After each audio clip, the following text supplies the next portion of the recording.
ప్రియమైన దేవుని వర్లరా, దేవుని పరదైసు. సహజంగా మనమంతా మరణించిన తర్వాత నీతిమంతులు వెళ్ళిపోయే పరదైసు గురించి మాట్లాడుకుంటూ ఉంటాం. మరణించిన తర్వాత నీతిమంతులంతా పరదైసులో విశ్రాంతి పొందుతున్నారు అన్న సంగతి మనకు తెలుసు. కానీ ఈ దేవుని పరదైసు ఏమిటి అని టైటిల్ వినగానే చాలామందికి అనుమానం వస్తుంది. టైటిల్ విన్నప్పుడు చూద్దాం, లేఖనాలలో దీని గురించిన వాక్య భాగం ఎక్కడ వ్రాయబడింది అనేది మనం చూడాలి. చూద్దాం ఈ సందర్భం ఎక్కడుందో. ప్రకటన గ్రంథం 2వ అధ్యాయం, ప్రకటన గ్రంథం 2వ అధ్యాయము 7వ వచనం నుంచి చదువుదాం. చెవిగలవాడు ఆత్మ సంఘములతో చెప్పుచున్న మాట వినుగాక. చెవిగలవాడు అంటే అవయవాలు ఉన్నాయని కాదు, చెవి అనే ఒక అవయవం ఉన్నవాడని కాదు. అవి ఉన్నా విననివాడు చాలామంది ఉంటారు. విని దాని ప్రకారం పాటించేవాడిని చెవిగలవాడు అంటారు. ఒకడు మాట వినడం అంటే ఆ శబ్దం అతని చెవికి చేరటం కాదు, విన్న మాట ప్రకారం ప్రవర్తించిన వాడిని, చేసిన వాడిని మాట వినేవాడు అంటారు. దేవుడు కూడా చెవిగలవాడు అని ఎవరిని అంటున్నాడంటే ఆయన మాట విని దాని ప్రకారము చేసేవాడు. దేవుడు చెప్పాడనే గౌరవం నుంచి ఆ మాట తప్పకుండా ప్రవర్తించేవాడు. చెవిగలవాడు అంటే ఆయన మాట వినేవాడు. ఆత్మ సంఘముతో చెప్పుచున్న మాటలు వినుగాక. ఈ క్రింద మాట వినేవాడికి, దేవుని మాట వినేవాడికి, జయించువానికి దేవుని పరదైసులో ఆ దేవుని పరదైసులో ఉన్న జీవవృక్ష ఫలములను భుజింపనిత్తును. దేవుని పరదైసు, ఈ పదం ఇక్కడ మనకు కనబడుతుంది. ఈ దేవుని పరదైసు ఏమిటి? మనము మాట్లాడుకునే నీతిమంతులు ఉండే పరదేశేనా, లేక వేరే పరదేశా? ప్రత్యేకంగా రెండు ఉన్నాయా, లేదా ఒకదాని గురించే మాట్లాడుతున్నాడు? ఈ వివరణలోనికి మనం వెళ్ళాలి. ప్రియులారా, పరదైసు అనేది 3వ ఆకాశంలో ఉంది అన్న సంగతి మనకు తెలుసు. 2వ కొరింథీ పత్రిక 12వ అధ్యాయము 1, 2, 3 వచనాలను మీరు చదవగలిగితే, క్రీస్తునందున్న ఒక మనుష్యుడు 14 సంవత్సరాల క్రిందట 3వ ఆకాశానికి కొనిపోబడ్డాడు. 3వ ఆకాశంలో పరదైసులోనికి కొనిపోబడ్డాడు అని వ్రాయబడింది. 3వ ఆకాశము అనగానే, ఆకాశం అంటే లోకము అని అర్థం. ముల్లోకాల మర్మాలు అన్న పాఠంలో ఇప్పటికీ మీరు వినుంటారు. ఆకాశం అంటే లోకం. ఎందుకంటే దేవుడు కూడా జలముల మధ్య విశాలం కలిగించి ఆ విశాలానికి ఆకాశం అని పేరు పెట్టాడు. విశాలమే ఆకాశం. ఆ విశాలంలోనే కదా భూమి ఉంది, గ్రహాలు ఉన్నాయి, నక్షత్రాలు ఉన్నాయి, సూర్యుడు ఉన్నాడు, చంద్రుడు ఉన్నాడు. ఇదిగో ఆ భూమిలో జీవరాశులు ఉన్నాయి. ఇదంతా విశాలంలో ఉన్నది. మనం కూడా విశాలంలోనే ఉన్నాం. ఈ భూమి విశాలంలో ఉంది. జలముల మధ్య దేవుడు కలిగించిన విశాలంలోనే భూమి ఉంది. జలముల మధ్య దేవుడు కలిగించిన విశాలంలోనే గ్రహాలు ఉన్నాయి. జలముల మధ్య దేవుడు కలిగించిన విశాలములోనే గ్రహాలు, నక్షత్రాలు, సూర్యుడు, చంద్రుడు. ఆ గ్రహము మీదే మనం ఉన్నాం. కనుక ఆ విశాలానికి దేవుడు ఏమని పేరు పెట్టాడు? ఆకాశం. అంటే ఆకాశము అంటే లోకము, లేదా ఆకాశము అంటే విశాలము, ఆకాశము, లోకం. కనుక ఆకాశం అనగానే లోకము, 3వ ఆకాశం అనగానే 3వ లోకం. బైబిలులో మొదటి లోకముగా పిలువబడింది పరలోకమైతే, 2వ లోకముగా అంటే మనిషి ప్రయాణించే 2వ లోకముగా లేదా మధ్యలోకముగా. మనిషి ప్రయాణంలో 3 లోకాలను టచ్ చేస్తాడు. ఒకటి పరలోకం, అక్కడి నుంచే ప్రారంభమయ్యాం. అక్కడ నుంచి మనం వచ్చిన 2వ మజిలీ లేదా మొదటి మజిలీ అనుకోవచ్చు, అక్కడ ప్రారంభమయ్యాం. కనుక భూలోకం, ఇక్కడ నుంచి మనిషి వెళ్ళవలసిన మరొక చోటే పాతాళ లోకం. గనుక ఈ వరుస క్రమంలో మనిషి ప్రారంభం, మనిషి ప్రయాణం, తర్వాత ప్రయాణంలో చేరుకునే లోకం. అందుకే 3వ లోకం అయింది అది. పరలోకము, భూలోకము, 3వదిగా పాతాళలోకం. అందుకే క్రీస్తునందున్న మనుష్యుడు ఎక్కడికి వెళ్ళాడట? మూడవ ఆకాశానికి. మూడవ ఆకాశంలో ఎక్కడికి వెళ్ళాడు? పరదైసులకి. గుడ్. పరదైసు అనేది పాతాళ లోకంలో ఒక భాగం, మనకు తెలుసు. ఇక పరదేశంలోనికి ఎవరు వెళుతున్నారు అంటే మరణించిన తరువాత నీతిమంతులు మాత్రమే ప్రవేశిస్తున్నారు.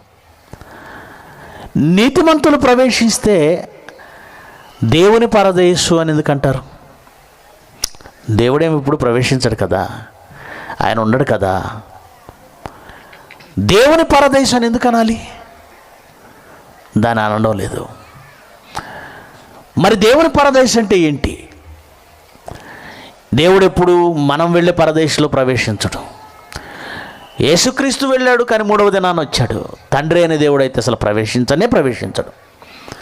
అలాంటప్పుడు దాన్ని దేవుని పరదేశాన్ని పిలవడానికి వెళ్ళలేదు. మరి దేవుని పరదేశం అనేది ఉందా అంటే ఉందని క్లియర్గా చెప్తున్నాడు. అది ఎక్కడుంది, అది ఏమై ఉంటుంది తెలుసుకోవాలి అంటే పరదైసు అనే పదం గురించి కాస్త మనం ఆలోచించాలి. దీని గురించి ఒక అవగాహన మనకు ఉండాలి. దీనిపై ఒక అవగాహన మనకుంటేనే పరదైసు అనేది ఎక్కడుందో చెప్పుకోగలం. ప్రియులారా, ఒక మాట మిమ్మల్ని అడుగుతాను, మీరు కూడా ఆలోచించండి. పరదైసు అన్న ఈ పదం బైబిల్లో కాకుండా బయట ఎక్కడైనా మీరు విన్నట్లు ఉందేమో జ్ఞాపకం చేసుకోండి, చూసినట్లు విన్నట్టు.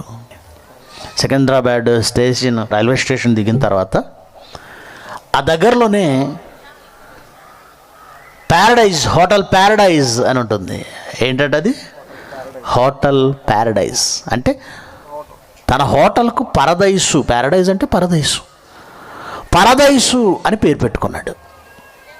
ఇంకా కొంతమంది తమ ఇళ్లకు విల్లాస్ కట్టుకొని ప్యారడైజ్ అని పెట్టుకుంటారు. ఇకపోతే కొన్ని సందర్భాల్లో మనం ఏం చేస్తామంటే స్నేహితులు కానీ బంధువులు కానీ తొలిసారి మన ఇంటికి వచ్చినప్పుడు వాళ్ళని ఇంట్లోకి ఆహ్వానిస్తూ ఏమంటావు తెలుసా? Welcome to our little Paradise అంటాం. అంటే మన ఇంటిని కూడా మనం ఏమంటున్నాం? ప్యారడైజ్, పరదైసు. వాడు హోటల్కి పరదైస్ అని పేరు పెట్టుకున్నాడు, మనల్ని ఆహ్వానిస్తున్నాడు. గృహాలు కట్టుకున్న చాలామంది ప్యారడైజ్ అని పెట్టుకుంటున్నారు. మనం కూడా అనేక సందర్భాలలో ఇంటికి పేరు పెట్టుకోకపోయినా ఎవరైనా క్రొత్తగా వచ్చిన వారికి welcome to our little Paradise అని వెల్కమ్ చెప్తున్నాం.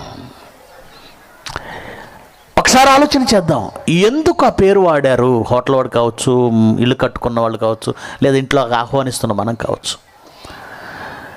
ఊరికే వాడడం లేదు, దానికి ఏదో అర్థం ఉంది.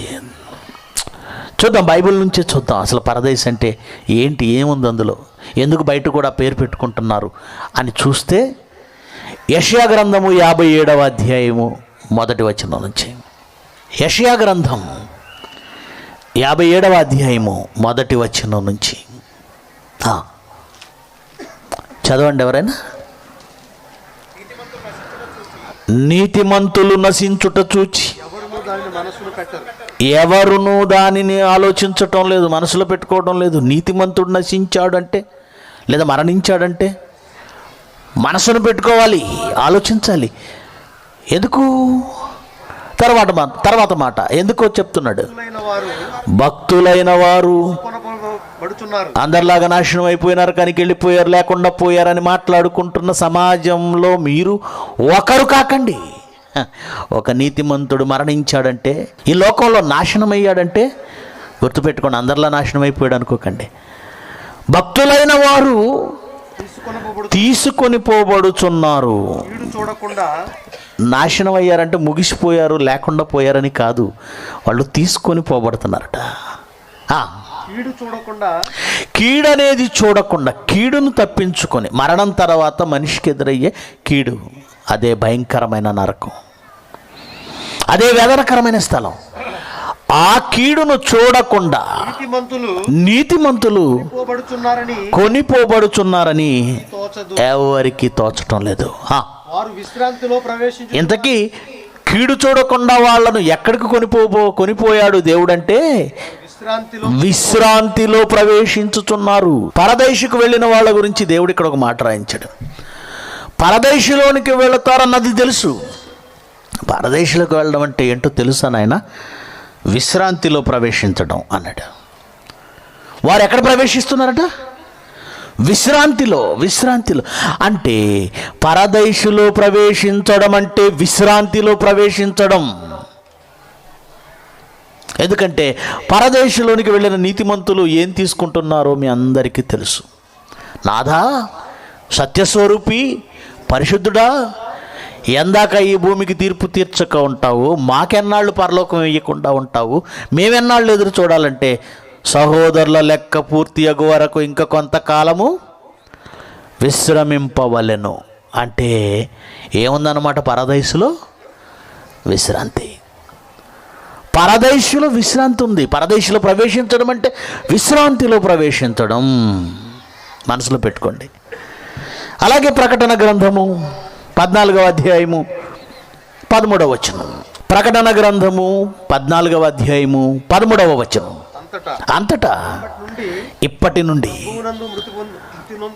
ప్రభువునందు మృతినందు మృతులు ధన్యులని వ్రాయమని. ఏమని రాయమంటుందట? యోహాను గారిని పరలోకము నుండి ఒక స్వరము ఏమని వ్రాయమంటుందట?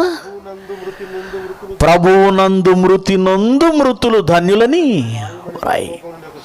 మనిషి మృతుడు, మ్యాన్ ఈజ్ మార్టల్ అంటాడు ఇంగ్లీష్లో. మనిషి ఎప్పటికైనా మరణించవలసిన వాడే. చాలామంది ఈరోజు అగ్ని ప్రమాదాల్లో చస్తున్నారు, రోడ్డు ప్రమాదాల్లో చస్తున్నారు. ఏమంటే విద్యుత్ తీగలకు కాకిలా పట్టి చచ్చిపోతున్నారు. చాలామంది అనవసరమైన కోరికలతో సూసైడ్ చేసుకుంటున్నారు. చాలామంది హత్య గావించబడుతున్నారు. వీళ్ళెవరూ ధన్యులు కాదు. తర్వాత మాట, నిజమే వారు ధన్యులని వ్రాయము అనగానే భక్తుడు అంటున్నాడు నిజమే. ఏది నిజం? ప్రభువునందుండి మృతునందు మృతులు ధన్యులు అని ఆయనంటే ఈయనంటున్నాడు నిజమే. ఏది నిజం? ప్రభువునందు మృతి నొందడము ధన్యత. నిజమే. ఎందుకు నిజం అంటున్నాడు? వారు ఎందుకు ధన్యులంటే వారు తమ ప్రయాసములు మాని విశ్రాంతి పొందుదురు. బా, ఏంటండి విశ్రాంతి పొందడం ధన్యత అంటున్నాడు. విశ్రాంతి పొందడం ధన్యత. అంత గొప్పదా? నిజమే. అంతకంటే గొప్ప భాగ్యం ఏముంది? అంటే విశ్రాంతి అంత గొప్పదా? విశ్రాంతి పొందడం అనగా పరదేశంలోకి వెళ్ళడం. పరదేశంలోనికి వెళ్ళడం అంటే విశ్రాంతిలోకి వెళ్ళడం. విశ్రాంతిలోనికి వెళ్ళడం అంత గొప్పదా? బాగా ఆలోచించండి. ఎందుకో బైబిల్లో విశ్రాంతి గురించి ఒక ప్రత్యేకంగా దేవుడు శ్రద్ధ తీసుకున్నట్టుగా మనకు కనబడుతుంది. 6 దినములు సృష్టిని చేశాడు, కష్టపడ్డాడు. 7వ దినమున దేవుడు కూడా ఏం చేశాడు? విశ్రాంతిలో ప్రవేశించాడు. విశ్రాంతి తీసుకున్న దేవుడు దాన్ని అలా వదిలిపెట్టలేదండి. తాను విశ్రాంతి నొందిన ఆ 7వ దినమును పరిశుద్ధ పరచి ఇశ్రాయేలీలకు విశ్రాంతి దినమును నిత్యమైన కట్టడగా నియమించాడు. దాన్ని పరిశుద్ధ దినంగా ఆచరించమన్నాడు.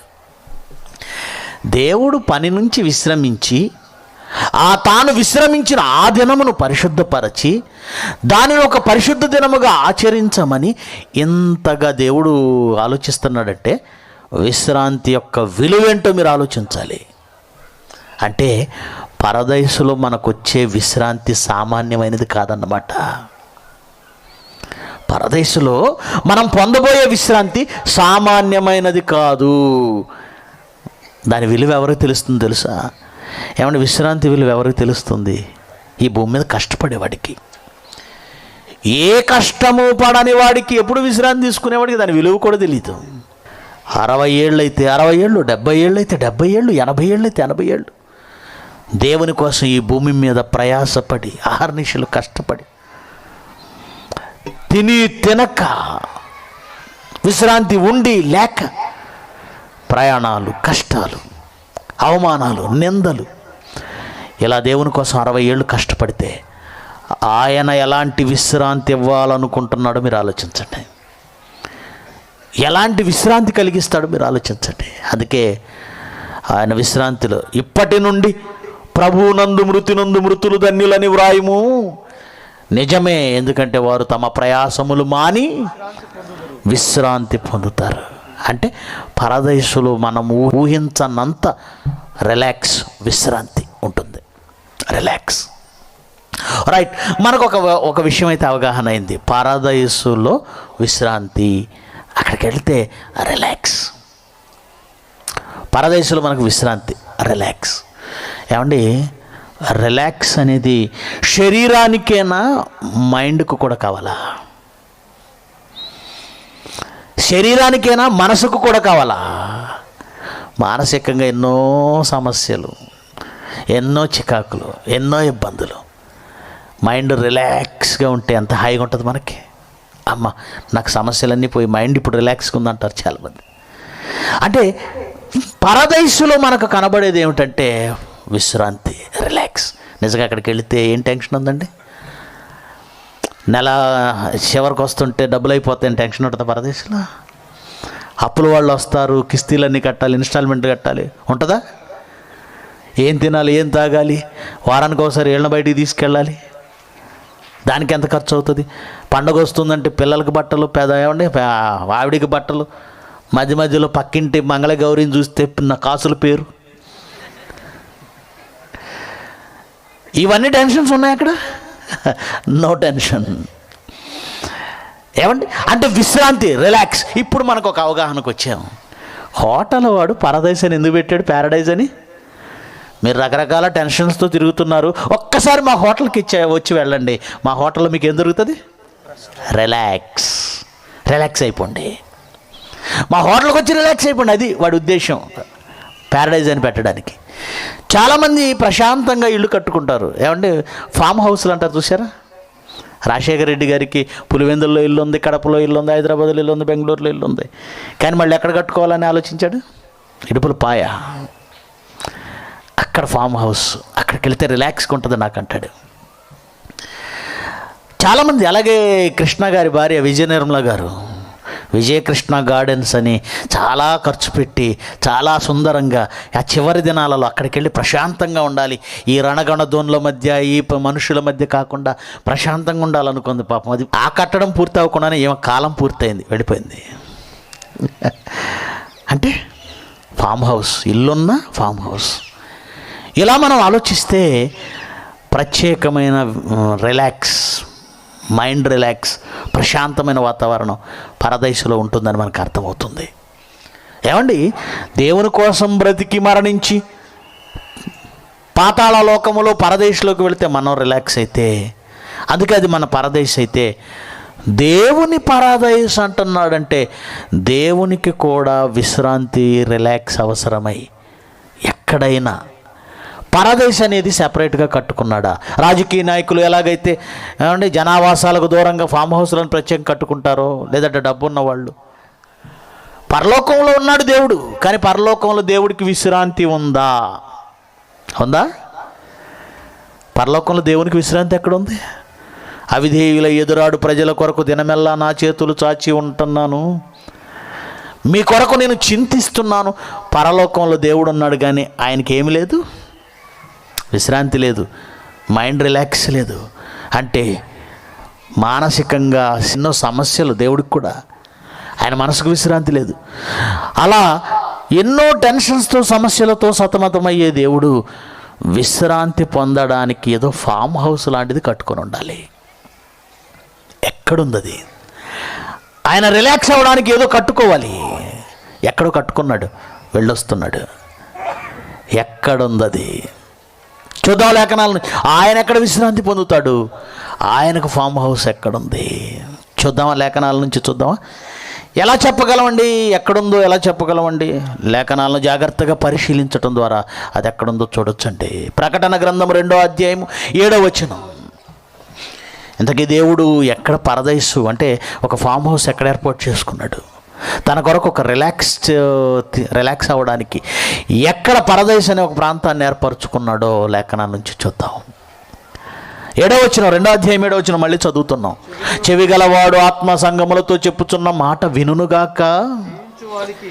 జయించువానికి దేవుని పరదైసులో ఉన్న అది ఇక్కడ క్లూ దొరికిందండి. దేవుని పరదైసులో ఏముందట? జీవవృక్షం ఉంది. దేవుని పరదేశంలో ఏముంది? జీవవృక్షం. చాలండి. దేవుని పరదేశం అంటే ఎక్కడో తెలియాలంటే క్లూ ఇచ్చాడు. నాయన ఆ ప్లేస్లో జీవవృక్షం ఉంది నాయన అన్నాడు. ఆ జీవవృక్షానికి ఫలాలు ఉన్నాయి, అవి మీకు తినిపిస్తాను అన్నాడు. జీవవృక్షం ఉందా? జీవవృక్షం గురించి ఎక్కడో చదివిన జ్ఞాపకం వస్తుందా? ఎక్కడుంది? గుర్తు తెచ్చుకోండి. జీవవృక్షం ఎక్కడుంది? ఏదెను తోటలో. మంచి చెడులో తెలివినిచ్చు వృక్షముతో పాటు దేనిని పెట్టాడు దేవుడు? జీవవృక్షాన్ని. అంటే దేవుని పరదేశ్ అనే ప్రాంతంలో జీవవృక్షం ఉంది అన్నాడు గనక కొంపదీసి దేవుని పరదేశ్ అంటే ఏదేను తోట? ఎందుకంటే దేవుని తోట ఏదేనులో నీ ఉంటివని హెస్కేల్లో సాతాను గురించి అన్నాడు కదా. అంటే దేవుని పరదేశ్ అంటే ఏదేను తోట? ఆలోచిద్దాం, అలా కూడా ఆలోచిద్దాం. ఏదేను తోట అయ్యే ప్రసక్తి లేదండి. ఎందుకంటే ఆయన ఏమంటున్నాడంటే జయించువానికి దేవుని పరదేశంలో ఉన్న జీవవృక్ష ఫలాలు, అంటే వృక్షం ఉండాలి, ఆ వృక్షానికి ఫలాలు ఉండాలి, అవి ఆయన మనకి ఇవ్వాలి. కానీ ఇప్పుడు ఏదేను తోట ఉందా? ఏదేనులో తోట ఉందా? ఉందా? లేదు. ఎందుకు లేదు? జలప్రళయములో ఈ నైసర్గిక స్వరూపమే మారిపోయింది. జలప్రళయం అండి. దినాలు ప్రచండమైన వర్షం, 40 దినాలు 40 రాత్రులు 40 పగళ్ళు, సుమారుగా ఏమండి సంవత్సరానికి పైగా నీళ్లు నిలబడ్డాయి. వారం రోజులు పంట నీళ్ళల్లో మునిగితే ఏమవుతుందో మీ అందరికీ తెలుసు. రైతులకి ఏమవుతుంది? కుళ్ళిపోద్ది. అలాంటిది కొన్ని దినాల పాటు, కొన్ని నెలల పాటు ఈ భూమి అంతా నీళ్ళల్లో నానిపోతే తోట ఉంటుందండి? ఏదేను తోట లేదు, అందులో జీవవృక్షము లేదు. మరి జీవవృక్షం అక్కడైతే లేదు, కానీ ఈయన ఉంది అంటున్నాడు. ఉంది అన్నాడంటే దాని పండ్లు, దాని ఫలాలు మనకు భుజింపనిస్తాను అన్నాడంటే అక్కడ లేదేమో కానీ ఇంకెక్కడ ఉంది. అది ఎక్కడో మనం పట్టేస్తే అదే దేవుని పరదేశం. దేవుని పరదేశం ఏదో కనిపెట్టడానికి మనకు ఉన్న ఒకే ఒక ఆధారం జీవవృక్షం ఉండడం. ఇప్పుడు మనం వెతకాల్సింది జీవవృక్షం ఎక్కడుంది? భూమి మీద ఎక్కడుందో? భూమి మీద ఏమన్నా ఉందా? లేదా ఇంకెక్కడైనా ఉందా? వేరే గ్రహాల్లో ఉందా? ఎలా తెలుస్తుంది? అన్నిటికీ సమాధానం దేవుని జీవగ్రంథమే. ఇదే అన్నిటికీ. చూద్దాం లేఖనాల నుంచి ఎక్కడుందో ఈ జీవవృక్షం. ప్రకటన గ్రంథం 22వ అధ్యాయం 1వ వచనం నుంచి చదువుదాం. ప్రకటన గ్రంథం 22వ అధ్యాయం 1వ వచనం నుంచి. మరియు స్ఫటికము వలె మెరియునట్టి జీవజలముల నది. జీవజలముల నది, జీవనది కాదు, జీవనది అనలేదు, జీవజలముల. మనవాళ్ళు జీవనదులు అంటారు. జీవనదులు అంటే గంగా, యమున, బ్రహ్మపుత్ర, అంటే ఎప్పుడు ఎండిపోకుండా పారే వాటిని జీవనదులు అంటారు. ఎందుకు అలా ఎప్పుడు ఆగిపోకుండా, ఎండిపోకుండా ఎందుకు అలా పారుతుంటాయి? అవి ఒక ఓట నుంచి, జల నుంచి ప్రారంభమవుతాయి కనుక ఎప్పుడు ఆగకుండా ప్రవహిస్తాయి. కొన్ని నదులు ఉంటాయి వర్షాధారిత నదులు. వర్షం వస్తే ప్రవహిస్తాయి, వర్షం లేకపోతే ఎండిపోతాయి. ఓకే, ఇక్కడ ఏమంటున్నాడు? జీవనదులు కాదు, జీవజలముల. అంటే ఆ నది జీవజలములతో నిండింది. ఓకే, అది స్ఫటికం వలె మెరుస్తుంది. ఓకే, ఇంకా చదువుదాం. ఈ జీవజలముల నది దేవుని యొక్కయు గొర్రెపిల్ల యొక్కయు సింహాసనమునొద్ద నుండి ఆ పట్టణపు రాజవీధి మధ్యను ప్రవహించుట ఆ దూత నాకు చూపించింది. ఆ నది యొక్క ఈవలను ఆవలను జీవవృక్షం ఉండేను. అమ్మయ్య, ఏదో పట్టణం గురించి చెప్తున్నాడండి. ఆ పట్టణంలో రాజవీధిలో ఒక నది ప్రవహిస్తుందటండి. ఆ నదికి ఈ ప్రక్కన ఆ ప్రక్కనే ఉందట జీవవృక్షం ఉందట. ఇంతకీ ఆ పట్టణం ఏది? ఆ పట్టణం ఏంటో గుర్తుపట్టేయాలి మనం. జీవవృక్షం ఆ పట్టణంలో ఉందట. మళ్ళీ చదువుదాం పైనుంచి క్లియర్గా, మళ్ళీ ఒకసారి చూద్దాం. స్ఫటికం వలె మెరిగినట్టు జీవజలముల నది. అంటే ఆ పట్టణంలో ఇంకొక 2 గుర్తులు ఇచ్చాడు. దేవుని యొక్కయు గొర్రెపిల్ల యొక్కయు సింహాసనములు ఉన్నాయట. గొర్రెపిల్ల సింహాసనం ఉంది, దేవుని సింహాసనం ఉంది. సింహాసనం యొద్ద నుండి బయలుదేరిందట జీవనది, జీవజలముల నది. ఆ పట్టణపు రాజవీధిన ప్రవహిస్తుంది. ఆ నదికి ఆ ప్రక్క జీవవృక్షాలు ఉన్నాయి. అమ్మయ్య, జీవవృక్షం ఉందంటే ఇదే దేవుని పరదైస్ అయి ఉండాలి. ఎందుకంటే దేవుని పరదైసులో ఉన్న జీవవృక్ష ఫలములను భుజింపనిత్తును అన్నాడు, అనలేదా? అన్నాడు. అయితే ఈ పట్టణం ఏది ఇంతకీ? ఆ పట్టణం అన్నాడంటే పైన దాని గురించి ఏదో డిస్కస్ చేసి ఉండాలి, అంతే కదండి. మీతో సడన్గా వచ్చి ఏమండి మరి ఆ రోజు ఏం చేద్దాం అన్నాను అనుకోండి, దాని గురించి ఇంక ముందేదో డిస్కస్ చేశాననే అర్థం. పలానా రోజు అనుకున్నాం, దాని గురించి ఏదో ఆ రోజు ఏం చేద్దామనంటే ఏదో రోజు గురించి ముందు మాట్లాడి ఉండాలి. ఇక్కడ వచ్చి ఆ పట్టణం అన్నాడంటే ఇది సర్వనామం. ముందు నామవాచకం వాడతారు, తర్వాత సర్వనామం వాడతారు. అంటే పట్టణం పేరు ముందు చెప్పు ఉండాలి. ఏం చెప్పుంటాడు? దాని మ్యాటర్ ఏంటి? ముందుకు వెళదాం 21వ అధ్యాయం. ఎందుకంటే కేసు పూర్వాపరాలు పరిశీలించిన మీదట అంటాడు జడ్జి. అంటే ఒక విషయంలో నిర్ణయానికి రావాలంటే ఏం చేయాలి? కేసు పూర్వాపరాలు అంటే ముందు వెనక చూడాలి. వాక్యం కూడా అర్థం కావాలంటే ఆ ముందు సబ్జెక్ట్ తెలియాలి, వెనక సబ్జెక్ట్ తెలియాలి, చూడాలి. కొంతమంది ఆ ఒక్క వచ్చిన అలా రాయెత్తినట్టు ఎత్తుతారు, బియ్యంలో రాళ్ళు ఎన్నట్టు, అర్థం కాదు. ముందుకు చదువుదాం. 21వ అధ్యాయం 1వ వచనం. అంతటా నేను క్రొత్త ఆకాశమును క్రొత్త భూమిని చూచి తిని, మొదటి ఆకాశం మొదటి భూమి గతించిపోయిన, సముద్రం ఇక లేదు.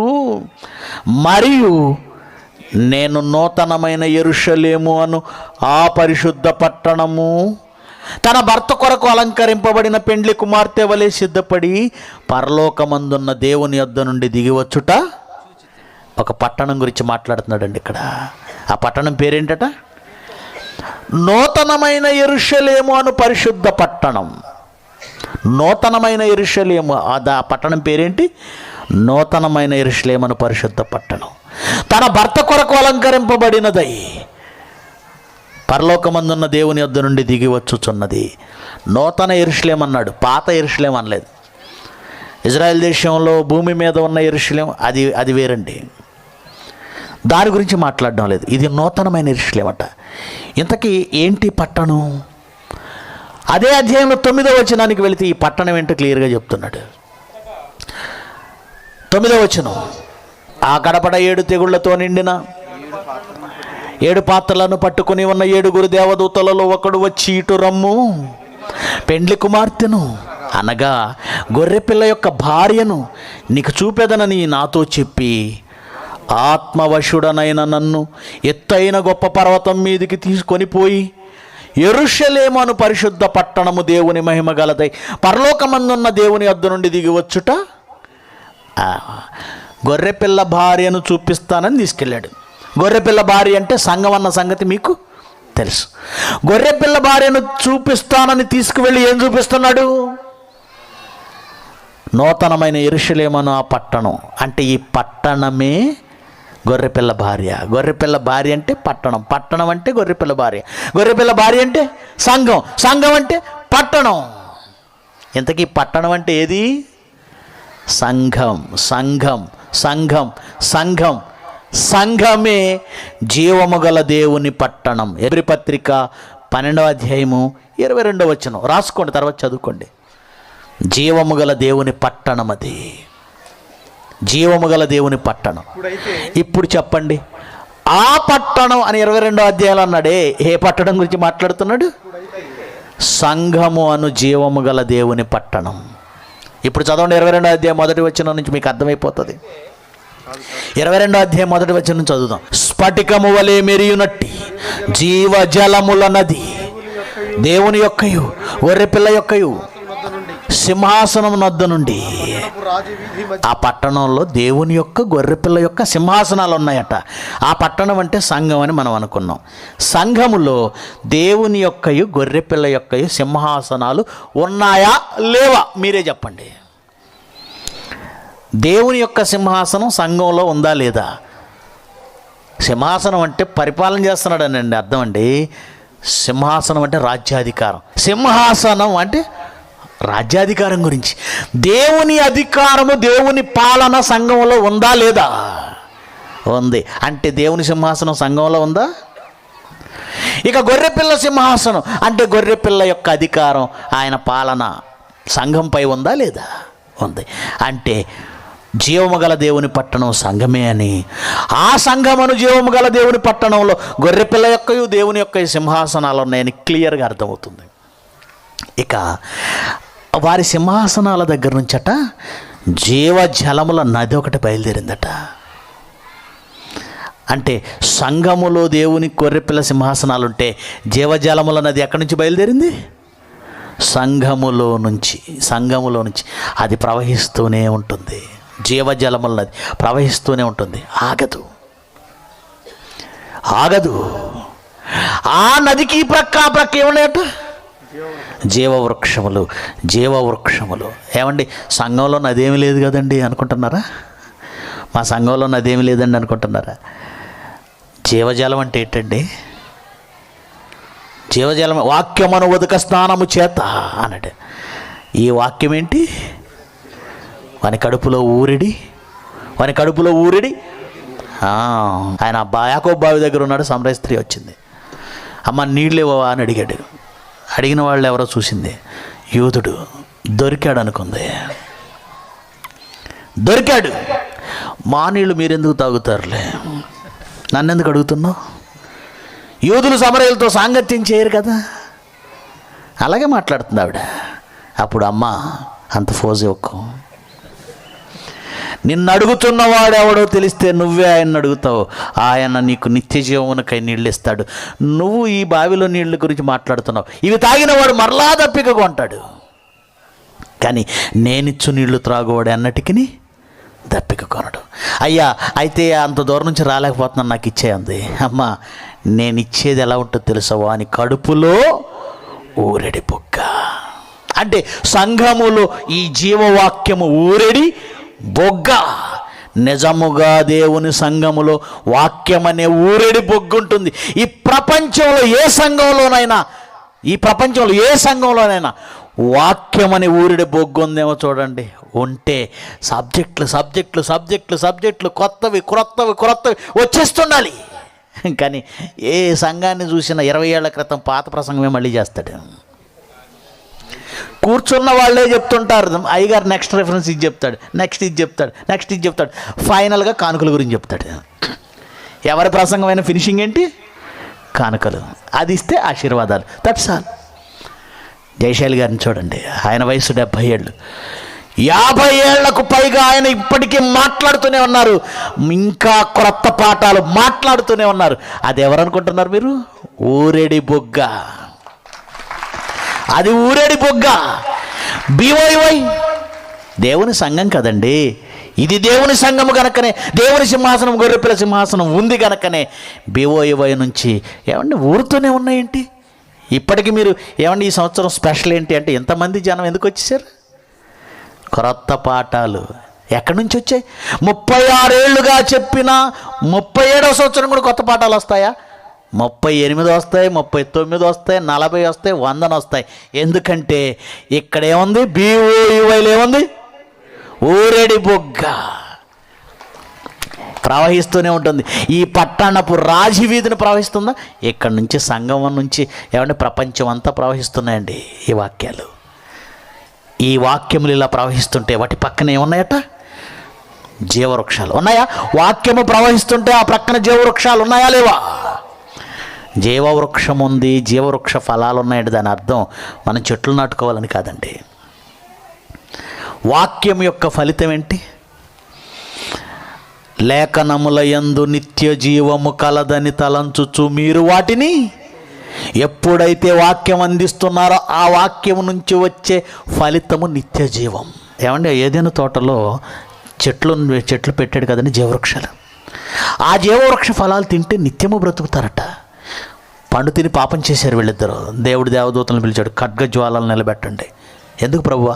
వారు ఒకవేళ తమ చేయి చాపి జీవవృక్ష ఫలములు కూడా తీసుకొని తిని నిరంతరము జీవించుదురేమో, వెళ్ళనివ్వకండి వాళ్ళని అన్నాడు. అంటే జీవవృక్ష ఫలాలు తింటే ఏమవుతుంది? ఆ రోజు ఏదేనులో ఉన్న చెట్టు ఫలాలు తింటే నిరంతరం జీవిస్తారు. కానీ ఈరోజు దేవుని పరదేశంలో ఉన్న ఈ వాక్యము తింటే నిత్యము జీవిస్తారు. అంటే జీవ వృక్షం ఎక్కడుంది? వాక్యం ఎక్కడుంది? సంఘంలో. కనుక దేవుని పరదేశం ఏది చెప్పండి? దేవుని పరదేశం ఏది అంటే దేవునికి ప్యారడైజ్ సంఘమేనంటే. మన ఇంటికి వెళ్ళి మనం ఎందుకు మన ఇల్లును చూసి పరదేశాన్ని ఎందుకంటో చెప్పమంటారా? ఎందుకో చెప్పమంటారా? బయట ఎన్ని టెన్షన్స్తో వచ్చినా, ఎన్ని సమస్యలున్నా, ఆఫీసులో బాస్తో ఎన్ని సమస్యలున్నా, వర్క్తో ఎన్ని సమస్యలున్నా, ఇంటికి రాగానే పిల్లల ముఖాన్ని, భార్య ముఖాన్ని చూడగానే మన మైండ్ అంతా రిలాక్స్ అయిపోతుంది. అందుకే మన ఇల్లు గురించి చాలామంది ఇల్లే కదా స్వర్గసీమ అంటే ఇంటికి రాగానే రిలాక్స్ అయిపోవాలి. దేవుడు కూడా అండి పరలోకంలో తనకి ఎన్ని టెన్షన్స్ ఉన్నా, ఎన్ని సమస్యలున్నా ఆయన కోరుకున్నాడు నేను అక్కడ ఉండాలని కాదు. ఇదిగో నేను వారిలో నివసిస్తాను. ఎందుకంటే నా పిల్లల దగ్గరికి వెళితే నాకేమొస్తుంది? మానసిక ప్రశాంతత. నా పిల్లల ముఖం చూస్తే చాలు. ఏమంటే చాలామంది ఎక్కడికి వెళ్ళినా నేను ఇంటికి వస్తే తప్ప నిద్రపోనండి అంటాడు. బయట ఎక్కడ నిద్ర చేయమండి, మాకు ఎక్కడ నిద్ర పట్టదండి, మా ఇంటికి వస్తే నేను నిద్ర పడుతుందండి. దేవుడు కూడా నా పిల్లల దగ్గరికి వెళ్తాను, అది నా ఇల్లు, నేను అక్కడ నివసిస్తాను. వాళ్ళని చూడగానే నాకు రిలాక్స్ అయిపోతాను. అప్పుడప్పుడు వయసుకు వచ్చిన పెద్దవాళ్ళు, వయసు అయిపోయిన పెద్దవాళ్ళు ఏమంటే ఒక 10 రోజులు పెద్ద అమ్మాయి దగ్గర ఉండి వస్తానండి, ఓ 10 రోజులు చిన్న అమ్మాయి దగ్గర ఉండి వస్తానండి, రిలాక్సేషన్ కోసం. దేవుడు కూడా ఇదిగో వైజాగ్లో నా సంఘం ఉంది, నా ప్యారడైజ్కి వెళ్ళి వస్తాడు. నా ప్యారడైజ్. భర్త ఇంటికి రాగానే చిరునవ్వుతో, భార్య తుళ్ళుతూ, గెంతుతూ, కిలకిల రావాలతో, చిరునవ్వుతో పిల్లలు ఎదురొస్తే మనసుకి ఎంత ప్రశాంతంగా ఉంటుంది. అప్పుడు ఆ ఇల్లు ఏమవుతుంది? నిజంగా పరదేశం అవుతుంది, నిజంగా స్వర్గసీమే అవుతుంది. అలా కాకుండా ఎన్నో సమస్యలతో ఇంటికి రాగానే వంటగదిలోంచి పెళ్ళని ప్లేట్ బయటకు వచ్చిందనుకోండి,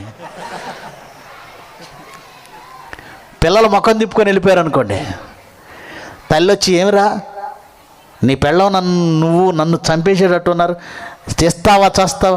ఏమండి ఎవరిని చూసినా ఇంటికి వచ్చేసరికి భార్య ముఖం అంతా చిట్లించేస్తుంది, తల్లి ఏడుస్తుంది, పిల్లలంతా పక్క తిప్పేసుకుంటున్నారు, ఇవి లేవు అవి లేవు, గొడవలు. ఇంటికి రావాలంటే ఏమండి కొంతమందికి టెన్షన్స్. ఇంటికి వస్తే చిరునవ్వుతో ఎదురొచ్చే భార్య, ఆనందంగా కౌగిలించుకునే పిల్లలుంటే ఆనందంగా ఉంటుంది, ఇల్లు పరదేశు. అలా కాకుండా రివర్స్లో ఉందనుకోండి, అది పరదేశా నరకమా? ఇల్లే కదా స్వర్గసీమ కాదు, ఇల్లే కదా. చాలామంది ఇల్లు శుభ్రంగా ఉంటుంది కానీ 12ంటికి కూడా ఊర్లో సెంటర్లో కూర్చొని ఏడుస్తుంటాడు. వీడికి ఇల్లు ఉంది, భార్య పిల్లలు ఉన్నారు, ఎందుకు ఉంటాడా అని అప్పుడు అనుకునే. ఈ సబ్జెక్ట్ అర్థమైన తర్వాత నాకు విషయం తెలిసిపోయింది, ఈ ఇల్లు నరకసీమ, అందుకే ఓ రోడ్ల మీద తిరుగుతుంటాడు. ఇప్పుడు మీరు ఆలోచించండి, దేవుడు పరదైసు అని సంఘం గురించి చెప్పాడు. మీ దగ్గరకు వస్తే రిలాక్స్గా ఉండగలడా? మిమ్మల్ని చూసి గుండె మీద చేసుకుని హాయిగా రెస్ట్ తీసుకోగలడా? సంఘంలోకి వస్తే నాకు అధికారం ఇవ్వలేదని వీడు, నన్ను గుర్తించలేదని వాడు, ఎంత పని చేస్తే కనీసం ప్రార్థన ఇవ్వలేదని వీడు, సహోదరుల మధ్య గొడవలు, ఐక్యత లేకపోవటం, కొట్లాటలు, ఇలాంటి సంఘానికి వచ్చి దేవుడు రిలాక్స్ అవుతాడా? మీరే చెప్పండి. ఇప్పుడు మీ చేతుల్లోనే ఉంది. ఆయనకి విశ్రాంతి ఇస్తున్నారా, ఆయన బాధ పెడుతున్నారు? నిజంగా మీ సంఘము దేవునికి పరదేశేనా, ఆయనకు నరకంలా ఉందా? ఆయనకి నరకంలా ఉంది. చివరికి ఒక మాట చూపించి ముగించేస్తానే. యోహాను సువార్త 14వ అధ్యాయము, యోహాను సువార్త 14వ అధ్యాయము 21. నా ఆజ్ఞలను అంగీకరించి వాటిని గైకొనువాడే నన్ను ప్రేమించువాడు, నా మాట అంగీకరించి గైకొనువాడే నన్ను ప్రేమించువాడు, నన్ను ప్రేమించువాడు నా తండ్రి వలన ప్రేమింపబడును. 23. ఒకడు నన్ను ప్రేమించిన ఎడలా వాడు నా మాట గైకొనును. అప్పుడు, ఎప్పుడు? నన్ను ప్రేమిస్తే నా మాట వింటాడు, పని చేస్తాడు. అప్పుడు నా తండ్రి వాడిని ప్రేమించును, నా తండ్రి మేము వాని యొద్దకు వచ్చి వాని యొద్ద నివాసము చేయుదుము. అంటే దేవుడిని దగ్గరికి వచ్చి ఉండాలంటే సంఘం ఎలా ఉండాలి? రిలాక్స్ ఇవ్వాలి, రిలీఫ్గా ఉండాలి. బాబు ఈ సంఘానికి వచ్చానండి, విజయవాడ సంఘానికి, ఈ మంగళగిరి సంఘానికి వచ్చి, ఈ గుంటూరు సంఘానికి వచ్చానండి, గొడవలు ఒకడంటే ఒకడికి పడదు, ఎవరికి వాడికి అధికారం కావాలి, ఎవరితో కలవరు, గొడవ. ఇది నాకు పరదేశ్ కాదు, నరకం బాబు. మీ సంఘం గురించి దేవుడికి అభిప్రాయం ఉందని చూసుకోండి. ఇదే దేవుని పరదైసు. ప్రార్థన చేసుకుందాం. ప్రేమ కలిగిన మా తండ్రి, నిజముగా మాకు ఇవ్వబోయే పరదైసు ఎంత గొప్పగా ఉంటుందో మాకు అర్థమయ్యేలా చెప్పారు. కానీ ఈ భూమి మీద మాతో ఉండాలనుకున్నారు. ఇదిగో దేవుని నివాసం మనుషులతో ఉందన్నారు. నిజంగా ఎన్నో సమస్యలతో ఉన్న యజమాని ఇంటికి వెళితే విశ్రాంతి దొరుకుతుంది. కానీ మీ ఇల్లు అయిన, మీ నివాసమైన సంఘం విశ్రాంతిని ఇవ్వగలుగుతుందా అనేది ప్రశ్న. మీ పిల్లలు ఆలోచించే విధంగా ఈరోజు మీ లేఖనాలలో మీ ఆవేదన వారికి తెలియచేశాను. దేవుని పరదేశం మేమే అని, అలాగూ మీకు విశ్రాంతి ఇవ్వాలని మీ పిల్లలు గ్రహించి మీ మాటను గైకొని మిమ్మల్ని సంతోషపెట్టి మీరున్న లోకానికి అర్హత పొందే భాగ్యం దయచేయమని కోరుతూ యేసుక్రీస్తు వారి పవిత్రమైన నామాన్న ఈ ప్రార్థన సమర్పిస్తున్నాము తండ్రి. ఆమేన్.